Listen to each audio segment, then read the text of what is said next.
बिस्मिल्लाहिर्रहमानिर्रहीम। अस्सलाम वालेकुम स्टूडेंट्स। आज के लेक्चर में हम Faraday's law of electromagnetic induction को स्टडी करेंगे। Faraday's law of electromagnetic induction हमें ये कहता है कि अगर किसी कॉइल में फ्लक्स को आप तब्दील करें तो उसके अंदर ईएमएफ इंड्यूस होती है, यानी एक वोल्टेज पैदा हो जाती है। एक मखसूस वक्त के अंदर जितना ज़्यादा चेंज ऑफ फ्लक्स आएगा उतनी ज़्यादा ईएमएफ इंड्यूस्ड होगी। तो इसकी स्टेटमेंट हमें इस तरह से लिखनी होगी: the average EMF induced in a conducting coil of n loops is equal to the negative of rate at which the magnetic flux through the coil is changing in time। यानी एक मखसूस वक्त में अगर ज़्यादा फ्लक्स की तब्दीली हो रही है किसी कॉइल में तो उसमें ज़्यादा वोल्टेज आएगी, और अगर कम तब्दीली आ रही है तो कम वोल्टेज या ईएमएफ आएगी। हमने इससे पहले टॉपिक के अंदर मोशनल ईएमएफ को स्टडी किया कि जब कोई कंडक्टर किसी मैग्नेटिक फील्ड के अंदर मूव करता है तो उसके अंदर एक मोशनल ईएमएफ आ जाती है, जिसको आप माइनस VBL साइन थीटा लिखते हैं। यहाँ पे साइन थीटा भी साथ में होता है, साइन थीटा, लेकिन हम ज़रा एक स्पेसिफिक केस कर रहे हैं कि अगर हमारे पास ये थीटा 90 डिग्री हो, 90 डिग्री यानी वेलोसिटी B और L ये तीनों आपस में 90 के एंगल पर है। वैसे ये एंगल थीटा B और L के दरमियान होता है, तो ये हम यहाँ पर पहले ही 90 डिग्री ले लेते हैं।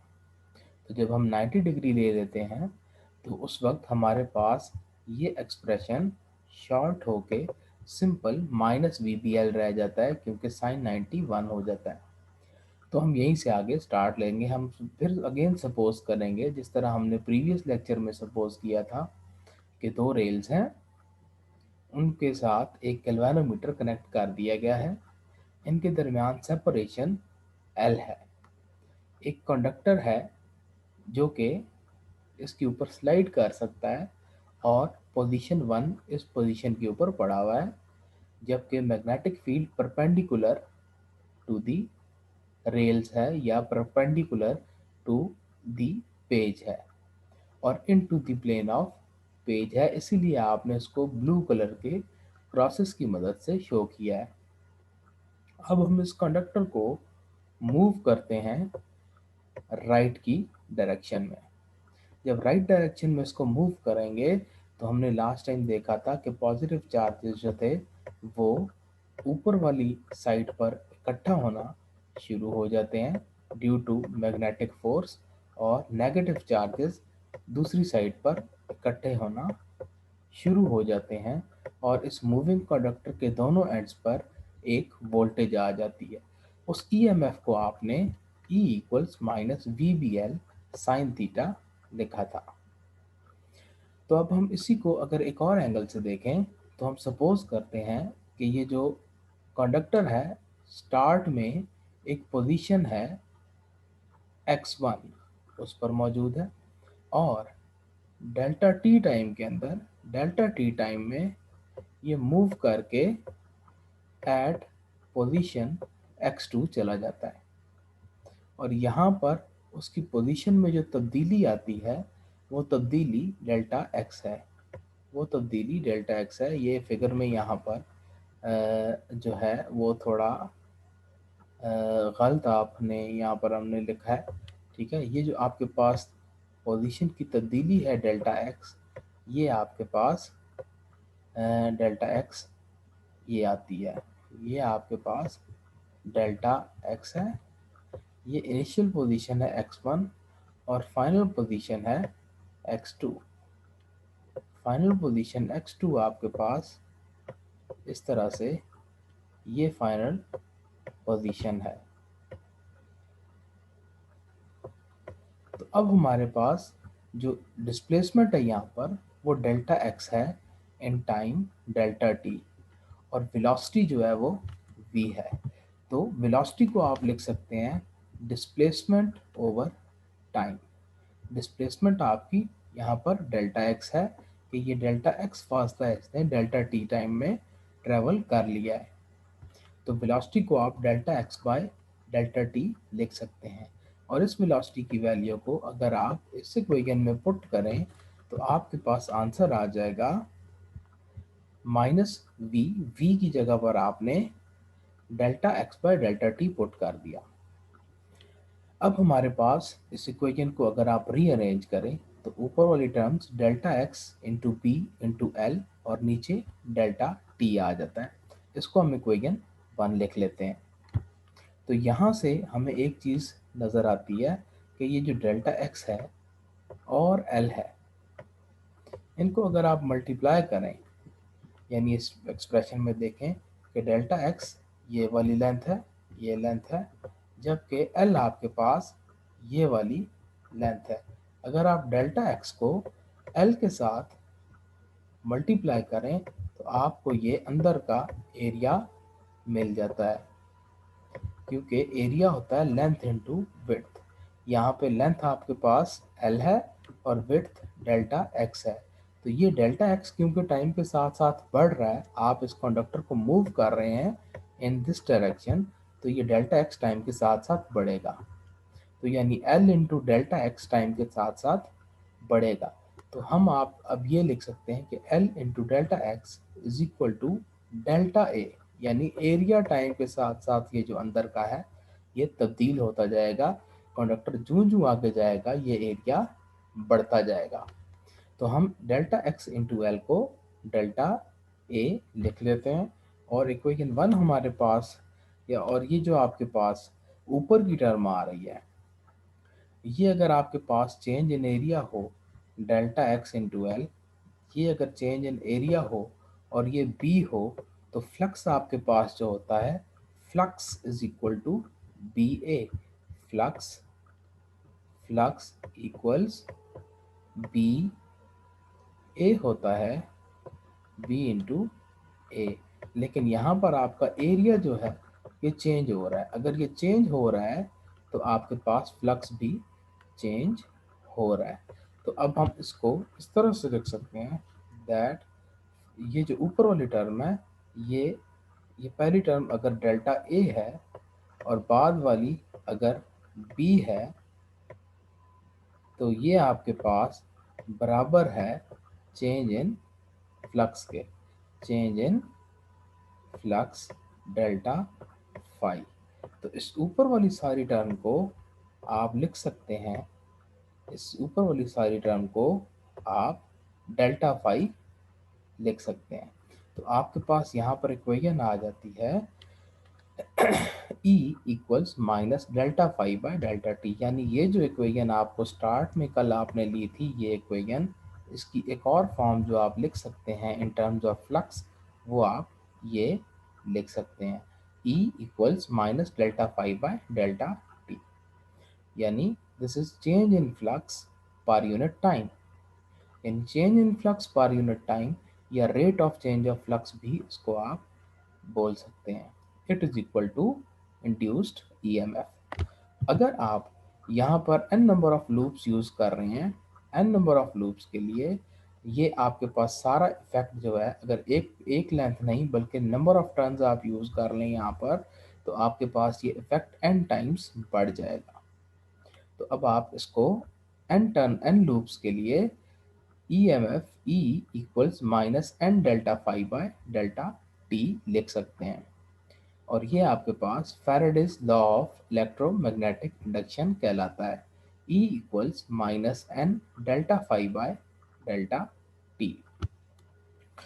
तो यानी जितना ज़्यादा चेंज ऑफ फ्लक्स आएगा एक मखसूस वक्त में, उतनी ज़्यादा EMF इंड्यूस होगी।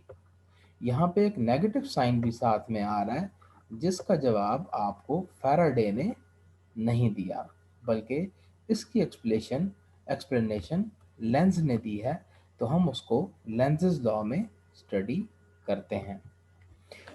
तो अगर हम लेंजेस लॉ की तरफ आएं, तो लेंजेस लॉ इस नेगेटिव साइन की जस्टिफिकेशन देता है। हमने फैराडे की लॉ की मैग्नेटिक मैथमेटिकल फॉर्म अभी पढ़ी, that E equals minus N delta phi by delta T. यहाँ पे जो नेगेटिव साइन है, इसको फैराडे ने एक्सप्लेन नहीं किया बल्कि लेंज ने एक्सप्लेन किया है, और उसके बारे में वो ये कहता है कि ये नेगेटिव साइन इसलिए आता है because the direction of induced EMF is always so as to oppose the change which causes the current. यानी यहाँ पर अगर आपके पास इंड्यूस्ड ईएमएफ आती है और इंड्यूस्ड करंट आता है, तो इंड्यूस्ड करंट हमेशा अपनी कॉज को अपोज करता है, अपनी वजह को अपोज करता है। यहाँ पे करंट या वोल्टेज पैदा होने की वजह क्या है? That is change in flux. जब फ्लक्स में तब्दीली आती है तो वोल्टेज पैदा होती है, ईएमएफ पैदा होती है। तो ईएमएफ अपनी वजह को अपोज करती है, वजह है डेल्टा फाई। ये अगर फ्लक्स चेंज नहीं होगा तो वोल्टेज नहीं आएगी, अगर फ्लक्स चेंज होगा तो वोल्टेज या ईएमएफ आएगी। तो इसका मतलब है कि ये ईएमएफ अपनी वजह को अपोज करती है, यानी अपने वजह यानी चेंज इन फ्लक्स को अपोज करती है। चेंज क्या है? चेंज दो तरह की हो सकती है, या तो इंक्रीज या फिर डिक्रीज। यानी अगर फ्लक्स इंक्रीज कर रहा है तो ईएमएफ उसको डिक्रीज करने की कोशिश करेगी। कॉज को अपोज करना तो यही होता है कि अगर चीज़ बढ़ रही है तो उसको कम करने की कोशिश करे, और अगर कम हो रही है तो उसको बढ़ाने की कोशिश करे।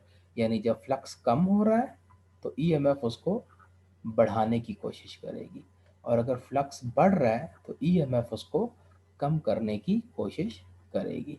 इसको एक्सप्लेन करने के लिए हम एक छोटा सा एक्सपेरिमेंट देखते हैं। यहाँ पर हमारे पास एक कॉइल है, तो एक मैग्नेट है, उसका नॉर्थ पोल है।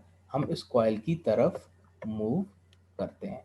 जब इस नॉर्थ पोल को आप मूव करके मैग्नेट को ये इस कॉइल की तरफ इसको लेके जाएंगे मैग्नेट को, तो देखिए ये फील्ड लाइंस हैं। ये जो जो मैग्नेट पास जाएगा, इस कॉइल के थ्रू गुजरने वाली जो फील्ड लाइंस हैं, वो फील्ड लाइंस की स्ट्रेंथ बढ़ेगी, क्योंकि ये मैग्नेट इसकी तरफ जा रहा है। तो डेफिनेटली इस एरिया में से, लूप के एरिया में से फ्लक्स बढ़ेगा, क्योंकि स्ट्रांग हो रही है फील्ड अब इसके। तो क्योंकि स्ट्रांग हो रही है,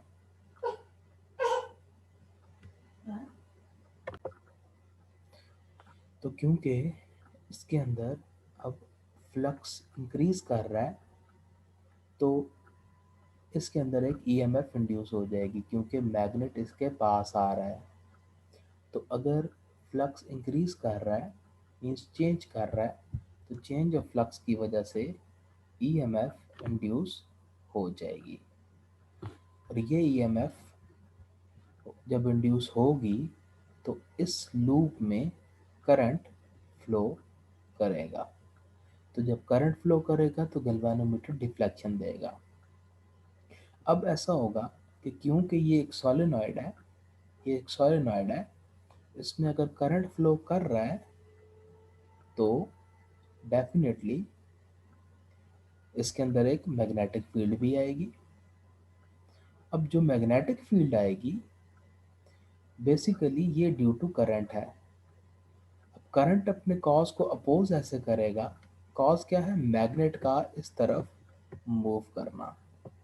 तो ये अपोज ऐसे करेगा कि ये जो अंदर करंट पैदा होगा, ये जो मैग्नेटिक फील्ड बनाएगा, ये मैग्नेटिक फील्ड अपना नॉर्थ इस नॉर्थ के सामने बना लेगी, और ये इसको, इस मैग्नेट को रिपेल करना शुरू कर देगी। तो जब रिपल्शन मिलेगी तो ये मैग्नेट क्योंकि इस तरफ आ रहा है, तो ये इसको रिपेल करके इस डायरेक्शन में भेजने की कोशिश करेगी, तो ये कॉज अपोज हो जाएगा। तो अगर आप ये करें कि मैग्नेट आपका सोलेनॉइड के करीब पड़ा है और इसको आप अवे लेके आए, यानी इस मैग्नेट के नॉर्थ को अवे लेके जाने की कोशिश करें, तो करंट यहाँ पर अपनी डायरेक्शन को चेंज कर लेगा। अब जब डायरेक्शन को चेंज करेगा तो होगा ये कि अब पहले ये नॉर्थ इधर बना रहा था, लेकिन अब ये साउथ इधर बनाएगा, क्योंकि इस दफ़ा जो जब magnet away from this coil move करेगा तो यहाँ पर फ्लक्स डिक्रीज करेगा। डिक्रीज करेगा तो ईएमएफ फिर भी आएगी, क्योंकि decrease is also a change, decrease भी एक चेंज है। तो फ्लक्स इसमें डिक्रीज कर रहा है क्योंकि मैग्नेट दूर जा रहा है, फील्ड वीक हो रही है। जब मैग्नेट की फील्ड वीक हो रही है तो इसके अंदर ईएमएफ आएगी, करंट फ्लो करेगा, लेकिन इस दफ़ा वो अपना साउथ इधर बना लेगा ताकि इस नॉर्थ को अट्रैक्ट करके अपने पास ला सके। कॉज क्या है? मैग्नेट का अवे जाना। लेकिन इस दफ़ा साउथ इधर बनेगा और ये इसको अपनी तरफ अट्रैक्ट करने की कोशिश करेगी। तो अब जब भी ईएमएफ इंड्यूस होगी वो अपने कॉज को अपोज करेगी, नेगेटिव साइन इसलिए आएगा। अब ऐसा क्यों होगा? इसकी वजह है law of conservation of energy. तो हमें इसको समझने के लिए ज़रा पुरानी फिगर पर वापस जाना पड़ेगा, जब हम रेल के ऊपर एक कंडक्टर के मोशन को देख रहे थे। हमने मोशनल ईएमएफ के टॉपिक में देखा था कि जब कंडक्टर इस डायरेक्शन में मूव करवाते हैं तो पॉजिटिव चार्ज जो होता है अंदर अंदर एक पॉजिटिव चार्ज अगर मौजूद हो तो वो मूव करता है इन अपवर्ड अपवर्ड डायरेक्शन। वो अपवर्ड डायरेक्शन में मूव करता है। जब वो अपवर्ड डायरेक्शन में मूव करता है तो अब ये कंडक्टर है जिसमें करंट मूव कर रहा है और वो मैग्नेटिक फील्ड के अंदर पड़ा है। अब एक तो वो फोर्स है जिससे हम इसको वेलोसिटी दे रहे हैं इस तरफ, एक्सटर्नल फोर्स से। तो अब जब करंट मूव करेगा तो इसके ऊपर एक और फोर्स लगना शुरू हो जाएगी। वो फोर्स होगी F equals I into L L cross B.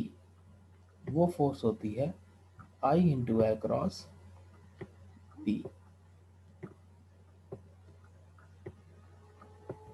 तो वो फोर्स किस तरफ लगेगी? Force on current carrying conductor, वो राइट हैंड रूल से पता चलेगा कि अगर आप अपनी राइट हैंड की फिंगर्स कर लें करंट की डायरेक्शन में, राइट हैंड की फिंगर्स करंट की डायरेक्शन में कर लें और आपका फिंगर्स मुड़नी चाहिए फील्ड की तरफ, तो थंब इंडिकेट करेगा कि फोर्स किस तरफ लगेगी। तो अगर आप राइट हैंड रूल अप्लाई करें, ये अगर आपका राइट हैंड है, ये थंब है, तो थंब राइट हैंड का इस तरफ होगा, फिंगर्स कर्ल करेंगी की डायरेक्शन होगी करंट की डायरेक्शन में या लेंथ की डायरेक्शन में, और ये मुड़ रही हैं उंगलियां बी की तरफ। तो अब आपके इस कंडक्टर पे जो फोर्स लगेगी वो इस डायरेक्शन में लगेगी, यानी आप कंडक्टर को मूव करवा रहे हैं इस डायरेक्शन में, लेकिन करंट जब फ्लो करेगा तो अगेंस्ट योर एक्सटर्नल फोर्स जो आप लगा रहे हैं, एक फोर्स अपोजिट डायरेक्शन में लगेगी। करंट को पैदा करने की वजह क्या है? इस तरफ लगने वाली फोर्स। लेकिन जब करंट पैदा होता है तो कंडक्टर पर एक फोर्स लगती है ऑपोजिट डायरेक्शन में, यानी आपकी एक्सटर्नल फोर्स के ऑपोजिट डायरेक्शन में। तो अगर ऐसा ना हो, यानी हम कहते हैं कि चलें ये सारी बातें हमारी लेट अस सपोज गलत हैं, गलत नहीं है लेकिन हम सपोज करते हैं कि ये गलत है। हम कहते हैं चलें ऐसा नहीं होता, होता ये है। हम ये कहते हैं अगर ऐसा होता है, होता नहीं है लेकिन अगर ऐसा होता है कि अगर ये पॉजिटिव चार्ज चले ऊपर नहीं जाता तो नीचे जाएगा। चलें कहते हैं नीचे चला जाता है। अगर ये नीचे जाए तो अब भी तो इस कंडक्टर में करंट फ्लो कर रहा है, इस पर एक फोर्स लगनी चाहिए क्योंकि ये करंट कैरिंग कंडक्टर है और मैग्नेटिक फील्ड के अंदर पड़ा है। वजह क्या है फ्लक्स के करंट के पैदा होने की? कंडक्टर का इस तरफ का मोशन। तो अब आप अगर यहाँ पर राइट हैंड रूल लगाएंगे, तो राइट हैंड रूल लगाएंगे तो राइट हैंड की फिंगर्स आपकी होनी चाहिए, फिंगर्स होनी चाहिए इस डायरेक्शन में, उन्हें मुड़ना चाहिए टुवर्ड्स द फील्ड, और थंब इंडिकेट करेगा डायरेक्शन ऑफ फोर्स। अब डायरेक्शन ऑफ फोर्स जो होगी वो इस डायरेक्शन में आएगी, यानी पहला वेक्टर है एल, उंगलियां हैं पहले वेक्टर की तरफ, बी है इनवर्ड तो मुड़ रही हैं उंगलियां दूसरे वेक्टर बी की तरफ। तो राइट हैंड का थंब इंडिकेट करेगा कि फोर्स किस तरफ लगेगी। फार्मूला में फिर लिख रहा हूँ, F equals I into L cross B. तो आपको ये मालूम होना चाहिए कि राइट हैंड रूल किस तरह से लगाया जाता है, कि आपकी राइट हैंड की उंगलियां होती हैं पहले वेक्टर की तरफ, पहला वेक्टर है एल तो इसकी तरफ है, मोड़ना चाहिए उन्हें बी की तरफ, तो ये मोड़ रही हैं अगर ये राइट हैंड है, ठीक है, तो ये उंगलियां दूसरे वेक्टर बी जो इनटू प्लेन ऑफ पेपर है उंगलियां उस तरफ मोड़ रही हैं। तो हम स्ट्रेट करेंगे तो आपको फोर्स की डायरेक्शन पता चलेगी। अब अगर हमने चार्ज की डायरेक्शन उल्टी ली है, यानी हम कहते हैं चले ऊपर नहीं जाता नीचे जाता है, तो फोर्स जो लगेगी वो हम जो खुद अप्लाई कर रहे हैं मैग्नेटिक फोर्स उसी डायरेक्शन में लगना शुरू हो जाएगी। इस करंट की वजह से फोर्स इसी डायरेक्शन में लगना शुरू हो जाएगी। अब ये करें कि जब ये एक दफ़ा कंडक्टर मोशन स्टार्ट करे तो आप अपनी फोर्स को रिमूव कर लें। अब मैग्नेटिक फोर्स तो इस तरफ लग रही है, और फोर्स जब भी लग रही होती है ऑब्जेक्ट एक्सेलरेट करता है, उसकी वेलोसिटी तेज़ होती जाती है। तो अब ये कंडक्टर लगातार इस तरफ तेज से तेज तर होता जाएगा और करंट खुद से मूव करता जाएगा, जो कि law of conservation of energy के अगेंस्ट है। देखें अगर आप कोई फोर्स नहीं लगा रहे तो कैसे हो सकता है कि कंडक्टर खुद ही मूव भी करता जाए और करंट फ्लो भी करता जाए। ऐसा कभी भी मुमकिन नहीं है। अगर ऐसा होता तो जितने जनरेटर्स हम बनाते हैं हम एक दफ़ा उनको ऑन करके छोड़ देते, करंट भी फ्लो करता रहता और जनरेटर मूव भी करता रहता। ऐसा कभी भी नहीं होता, लिहाजा ये law of conservation of energy के अगेंस्ट है। ये चार्ज नीचे की तरफ कभी भी नहीं आएगा।